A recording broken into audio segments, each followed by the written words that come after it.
হাসপাতালের সামনে আপনারা কেউ ভিড় করবেন না। উনি ঘুমানোর সময় পাই কিনা সন্দেহ রয়েছে। ওনার যখন উপযুক্ত সময় হবে তিনি আসবেন, কিন্তু তার মায়ের প্রতি যে দায়িত্ব তিনি যেটা পালন করছেন, এই দায়িত্ব অপরিসীম দায়িত্ব পালন করছেন। তার পরিবারের পক্ষ থেকে স্বয়ং ভারপ্রাপ্ত চেয়ারম্যান জনাব তারেক রহমান আমাকে টেলিফোন করে জানিয়েছেন যে তাদের যে নেত্রীর প্রতি যে শ্রদ্ধা এবং নেত্রীর প্রতি তাদের যে আবেগ, সেটাকে নিঃসন্দেহে আমরা শ্রদ্ধা করি। তারা তাদেরই সেটারই ফলশ্রুতি হচ্ছে হাসপাতালের কাছে উৎসুক জনতা সেখানে ভিড় করছে। কিন্তু এই ভিড় করতে গিয়ে অন্যান্য রোগী, তাদের যারা মানুষ আছেন বা তাদের জন্য যে প্রয়োজনীয় যে ব্যবস্থাগুলি দরকার সেই জন্য তাদেরকে দেখতে যারা যাবেন বা তাদের কাজে লাগবে যে বিষয়গুলো, সেটা বিঘ্ন করছে। এমনকি আমাদের নেত্রীর দেশনেত্রী বেগম খালেদা জিয়া তারও চিকিৎসা কার্যক্রমে এক ধরনের বিঘ্ন ঘটছে। তো ওই এলাকাটা যদি মোটামুটি ভাবে ভিড় কম থাকে, শান্তিপূর্ণ থাকে, তাহলে চিকিৎসক বৃন্দের, কারণ তাদেরও তো যাতায়াতের ব্যাপার আছে, তো অনেক চিকিৎসক যাচ্ছেন আসছেন, যার যখন ডিউটি সেইভাবে কর্তব্য পালন করছেন।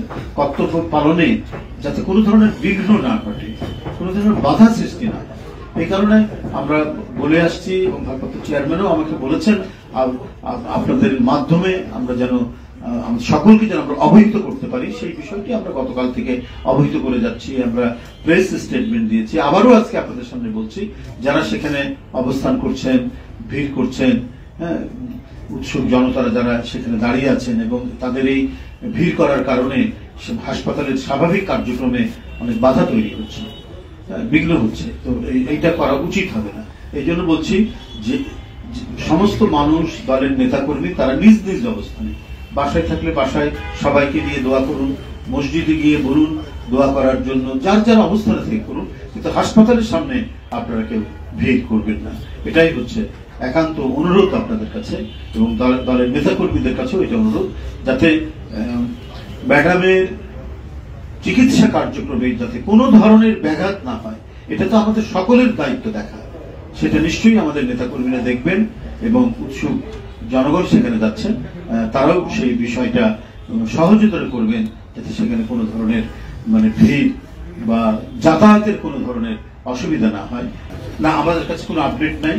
যথাসময়ে এবং যখন হবে উপযুক্ত মনে হবে ওনার আশার, সেটা তিনি করছেন। এবং তার মায়ের জন্য, আমাদের চেয়ারপারসনের জন্য তিনি উদ্বেগ উৎকণ্ঠায় সময় কাটাচ্ছেন। আমি যতটুকু জানি প্রতি মুহূর্তে দায়িত্বরত চিকিৎসকদের সাথে তিনি সবসময় কথা বলছেন এবং তাকে বিদেশ নিয়ে যাওয়ার ব্যাপারে তার শারীরিক অবস্থা কখন কিভাবে হবে এই নিয়ে আমি বলবো যে উনি ঘুমানোর সময় পাই কিনা সন্দেহ রয়েছে।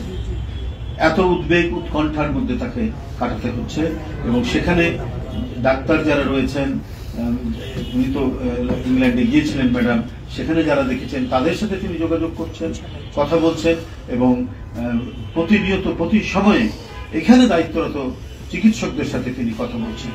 সুতরাং বাংলাদেশের রাজনীতি এবং সব মিলিয়ে দলের আরো নেতৃবৃন্দ আছে, সবার পরামর্শক্রমে ওনার যখন উপযুক্ত সময় হবে তিনি আসবেন, কিন্তু তার মায়ের প্রতি যে দায়িত্ব তিনি যেটা পালন করছেন, এই দায়িত্ব অপরিসীম দায়িত্ব পালন করছেন, সেটা আমরা মোটামুটি ভাবে উপলব্ধি করছি, জানছি এবং আমরা বুঝতে পারছি।